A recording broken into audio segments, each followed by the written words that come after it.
The Lakers have Anthony Davis and LeBron. Golden State Warriors still have the Splash Brothers even though Klay is injured. The Boston Celtics have Jason Tatum and Kemba Walker now. Houston Rockets also have two of my favorite players in the league, Russell Westbrook and James Harden. Philadelphia 76ers still have Joel Embiid and Ben Simmons. The Clippers have Paul George and Kawhi Leonard now. Milwaukee Bucks still have Giannis and Chris Middleton. Portland Trailblazers still have one of my favorite players, Damian Lillard, and the Robin to his Batman, CJ McCollum. Brooklyn Nets have Kyrie Irving and Kevin Durant now, even though Kevin Durant is injured. The Mavericks have Kristaps Porzingis and Luka Doncic. Utah Jazz still have one of my favorite young rising stars in the league, Donovan Mitchell and Rudy Gobert. I mean, even the Phoenix Suns have a duo, and that's Devin Booker and one of my favorite young rising stars in the league, DeAndre Ayton. The Denver Nuggets have Jamal Murray and Nikola Jokic. Washington Wizards still have John Wall and Bradley Beal, unless things change within the organization in the near future, because we all know the situation with the Wizards organization right now. Also, the Atlanta Hawks have Trae Young and one of my other favorite young rising stars in the league, John Collins. The Minnesota Timberwolves have one of my favorite players, Karl Anthony Towns, and Andrew Wiggins still. Hopefully things work out for the Timberwolves organization soon, and the Spurs still have LaMarcus Aldridge and DeMar DeRozan, who are both one of my favorite players as well. And last but not least, the Pistons have one of my other favorite players in the league as well, and that player is Andre Drummond, along with Blake Griffin. All of these duos are great for the NBA. We are going to be entering possibly one of the greatest and one of the most fun seasons of all time. Who knows, maybe even the greatest season of all time. We'll see in the near future how true that statement is. I hope things stay this way as well, as we are very close to entering a new decade with all of these duos in the NBA, because if things stay this way, we could be witnessing the greatest decade in NBA history. I'm happy to see all of these new duos formed and that are still together, but I'm not fully satisfied. I'm 90% satisfied because there's a duo that hasn't been formed yet that I want to see be formed for me to be 100% satisfied. And you'll see which duo I'm talking about in a few seconds. But before I get deeper into the video, I'd like to shout out Nothing But Net and Sam S15. Thanks for the support.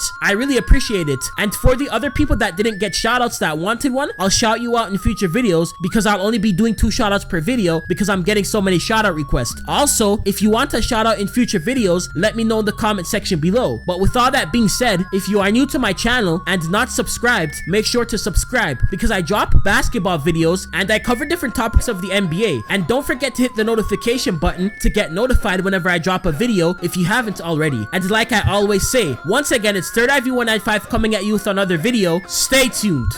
Hey, sell it for free. Put no prices on that body, sell it for free. Hey, sell it for free. Girl, you know that body prices, sell it for free. So the duo that I want to be formed is...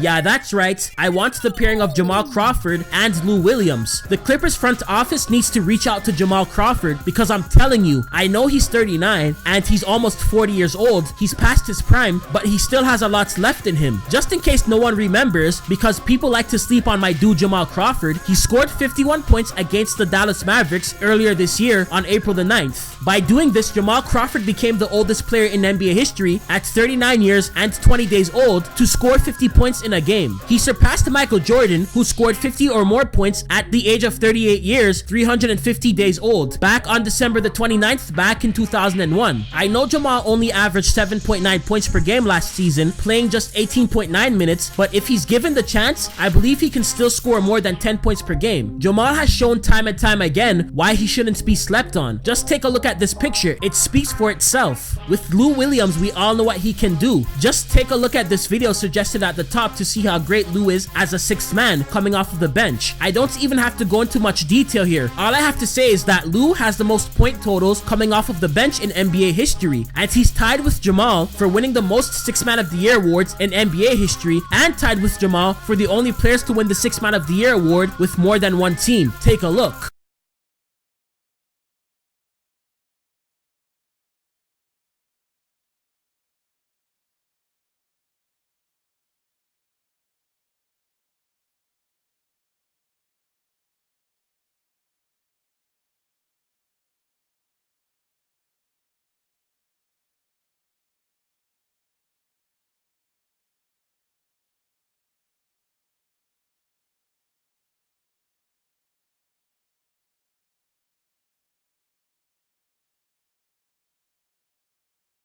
I believe that Jamal Crawford and Lou Williams coming off of the bench could work for the Clippers because Doc Rivers coached Jamal Crawford in the past too, and that's where he won most of his 6th Man of the Year awards. Doc Rivers will know how to utilize Jamal Crawford, and we all know that he knows how to utilize Lou Williams. Jamal and Lou won most of their 6th Man of the Year awards being coached under Doc Rivers. Also, it's pretty simple. All you have to do if you have Jamal and Lou on your team coming off of the bench is play Lou at the point guard position and Jamal Crawford at the shooting guard position. That's what I would decide to do if I was a coach, if they were teammates. Jamal and Lou are instant buckets coming off of the bench. These two pairing coming off of the bench would be a killer for opposing teams if this were to happen, because you have the greatest 6th man in my opinion, which is Lou Williams. Check this other video that I made at the top about Lou Williams being the greatest 6th man of all time, and you have one of the greatest 6th men of all time in Jamal Crawford. Another reason why this pairing would work is because of this. Take a look at what Lou Williams said. This one, I felt like this one was going to be a legacy piece. If I was going to, go out of the game and be considered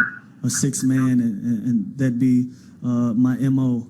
I wanted to tie Jamal. I wanted to be at the top of Mount Rushmore with him, and so there you go. Jamal Crawford in some ways motivates Lou Williams. So imagine if they were playing with each other. They have that mutual respect for each other as well. Plus, like I said before, they both have the most 6th Man of the Year awards in NBA history. So by nature, usually how athletes are, and not just athletes, humans in general, but you know what I mean, specifically athletes, they'll probably try to one-up each other low-key to prove who the better 6th man is, which in my opinion would result in them producing at an even higher level than what they are capable of doing already. I don't think it would affect anything in a negative way for the Clippers. It would make things for the Clippers even better because Jamal and Lou are both assassins and they are always slept on, which they acknowledge themselves. They know they are slept on. Plus, the Clippers are contenders to win a championship right now, so their motivation to win a championship would be higher than the sky. They would have no time for foolishness getting in their way of tasting what winning a championship, which includes a ring, feels like after doing so much great things in their careers. There's so much positives with this pairing, and I think it could work out. They are the perfect bench duo. But with all that being said, that's the duo that I would like to see paired. I hope Jamal is thinking of the Clippers as being one of the teams for him to join because he's a free agent at the moment, because I think it would result in all of these positive things for him and the team, like I said before. But that's it for the video, guys, and like I always say, please like and subscribe and hit that notification button and comment below. Tell me what you think. Your opinion matters, and follow me on my Twitter and Instagram account. It's the same name as my YouTube channel name, and share this video. Peace. I eat my French toast, bag of French girl, tell her let's go.